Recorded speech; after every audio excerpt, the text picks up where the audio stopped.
To change the front gearcase fluid on your RZR XP1000, follow these steps.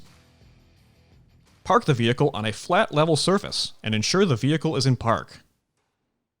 Place a drain pan underneath the front gearcase drain plug. Placing a rag in the bottom of the drain pan will help prevent the splashing of fluid. Clean the area around the fill plug in the right front wheel well. Remove the front gearcase fill plug. Next, clean the area around the drain plug. Then, remove the drain plug and allow the fluid to drain completely. Clean any dirt or debris from the fill and drain plugs. Inspect the O-rings on both plugs and replace if necessary. Reinstall the drain plug and torque to specification.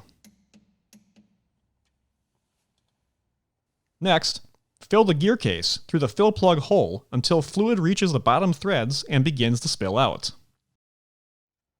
Reinstall the gearcase fill plug and torque to specification. Clean any residual fluid off the vehicle and inspect for leaks. Dispose of the used fluid properly. For more information, see your authorized Polaris dealer or visit Polaris.com.